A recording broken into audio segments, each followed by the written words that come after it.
Hello, friends.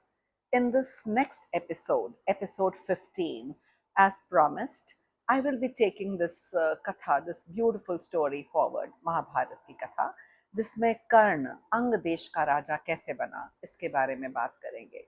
आपको तो पता ही है कि अर्जुन ने उससे रंगभूमि में युद्ध करने से मना करा। उन्होंने कहा कि मैं एक जाति और गोत्र जाने बिना किसी से भी युद्ध नहीं करूंगा, और खास करके अगर कोई सूत पुत्र हो। तो दुर्योधन ने कैसे उसे अंग देश का राजा बनाया। तो ये 15वां एपिसोड भगवान कृष्ण को साक्षी मानकर सच्चे मन से शुरू करते हैं। तो द्रोणाचार्य ने राजकुमारों को अस्त्र शस्त्र विद्या में निपुण देखकर कृपाचार्य और भीष्म आदि के सामने प्रस्ताव रखा कि उनकी अस्त्र विद्या का कौशल अब सबके सामने दिखलाया जाए। Every teacher wants to show off कि उसके स्टूडेंट्स कितना अच्छा करते हैं। आज भी अगर एक टीचर का रिजल्ट अच्छा आता है, बोर्ड्स में अच्छा आता है, तो दे आर वेरी हैप्पी। तो वो भी चाहते थे कि सब देखें। तो धृतराष्ट्र बहुत प्रसन्न हुए और उन्होंने विदुर से सारी तैयारी करने को कहा। तो द्रोणाचार्य के निरीक्षण में रंग मंडप तैयार किया गया, जिसमें सबने आके अपना कौशल दिखाना था। शुभ मुहूर्त में सब तरह के अस्त्र शस्त्र वहां पे टांगे गए। सब राजघराने के लोगों के लिए यथोचित स्थान बनाया गया। अन्य साधारण दर्शकों के लिए भी बहुत सारी जगह और बहुत सारा इंतजाम किया गया, ताकि व्यवस्था इतनी अच्छी थी ताकि सब आके उसका आनंद और उठा सकें और राजकुमारों को देख सकें।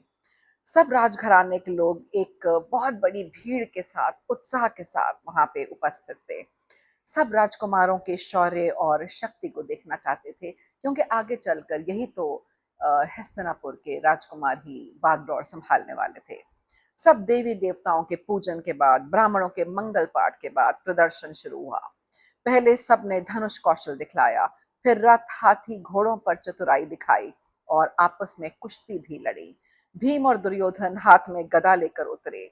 वो दोनों अति उत्तम और बलवान थे। वो दोनों के समर्थकों के दो दल बन गए थे।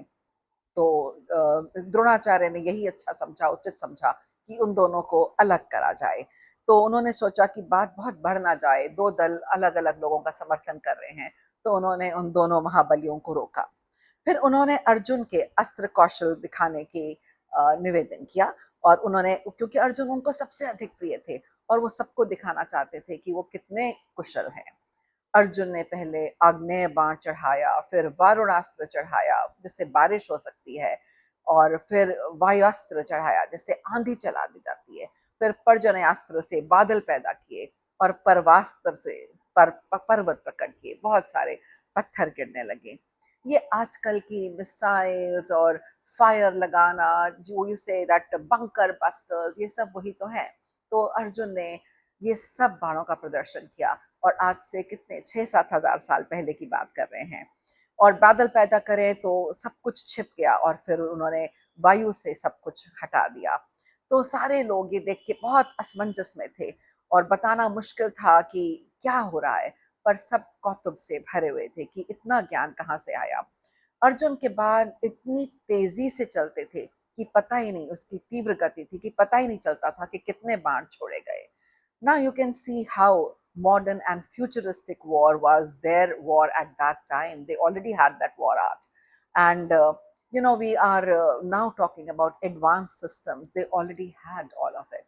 So we were very proud of our ancestors. उसी समय कर्ण ने रंगभूमि में प्रवेश किया।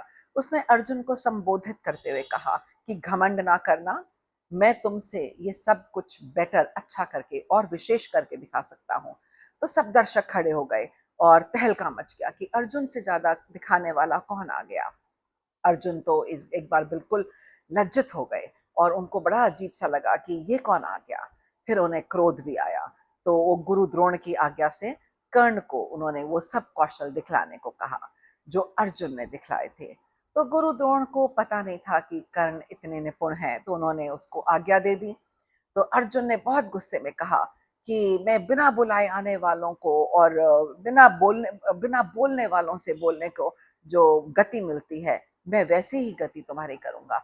जो बिना किसी से बात करे अपने आप बात करते हैं, खुद को निमंत्रण देते हैं, मैं ऐसे लोगों से बात नहीं करता।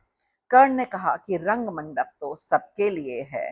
द्रोण की आज्ञा से अर्जुन इंद्र के आशीर्वाद से द्वंद्व युद्ध करने के लिए कर्ण के पास पहुंचे। ये देखकर नीतिपूर्ण विदुर और कृपाचार्य ने विमर्श किया और सोचा कि इसका कोई उपाय होना चाहिए। कर्ण ने वो सब काम करके दिखाए थे, बाणों का उत्साह दिखाया था जो अर्जुन दिखा चुके थे। तो विदुर को पता था कि बात आगे बढ़ सकती है। तो उन्होंने कृपाचार्य को बुलाया और कहा कि परंपरा के अनुसार राजकुमार किसी अज्ञात व्यक्ति से युद्ध नहीं करते। तुम अपना नाम, वंश, कुल और शील बताओ। कर्ण का मुंह लज्जा से झुक गया क्योंकि वो सूत पुत्र था, ना कि सारथी का बेटा था। उसने कहा कि मैं तो अपना कुल बता रहा हूँ, तो मैं तो एक सारथी का पुत्र हूँ। यहाँ पर दुर्योधन ने बहुत अच्छा अवसर देखा। उसने कहा कि शास्त्र के अनुसार उच्च कुल के पुरुष शूरवीर और सेनापति तीनों ही राजा हो सकते हैं। तो आप देखें कि दुर्योधन बड़ी दूर की चाल चल रहा था। उसे पता था कि कर्ण जैसा वीर योद्धा अगर उसके साथ हो तो आगे चलकर बहुत काम आएगा। और ये भी दिखाता है कि जाति ऐसी रिजिड नहीं थी। उसने कहा कि शूरवीर और सेनापति, कोई भी जो बंदा उच्च हो और अच्छा काम कर सकता हो, वो राजा बन सकता है। तो उसने कहा कि अगर अर्जुन इसलिए युद्ध नहीं कर रहा कि वो राजा नहीं है और कर्ण राजा नहीं है, तो मैं उसे अंग देश का राजा बनाता हूँ। ये कहकर उसने उसका तत्काल अभिषेक कर दिया। कितनी बड़ी चाल चली।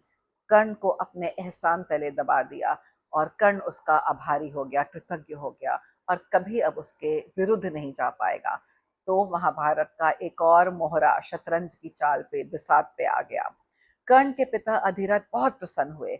उन्हें देखकर भीम ने कर्ण का सूत पुत्र कहकर अपमान किया।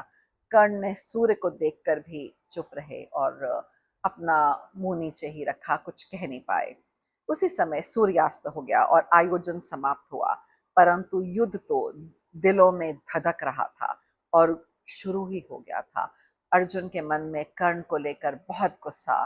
भीम और दुर्योधन के बीच में कर्ण को अंग देश का राजा बनाना और उसे अपनी तरफ कर लेना, ये सब युद्ध का बिगुल ही बजा रहे थे। आजीवन कर्ण दुर्योधन का मित्र हो गया और दो खेमों में ये सब बट गए। युद्ध की आहट और तेज हो गई और आपको पता ही है कि अब युद्ध में कौन कौन किसके साथ खड़ा होने वाला है। हर मोहरा धीरे धीरे धीरे धीरे अपना धर्म और अपने मन के हिसाब से, अपनी इच्छा और अपने क्या कहते हैं, अपनी व्रत के हिसाब से, अपनी प्रतिष्ठा के हिसाब से साथी चल रहे थे।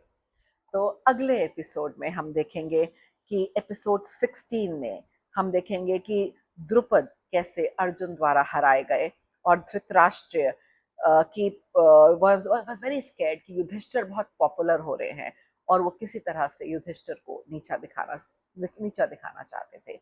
तो अगले एपिसोड में वी विल लर्न अबाउट गुरु दक्षिणा given by Arjun by defeating Drupad and how Yudhishthir's popularity hurt Dhritarashtra.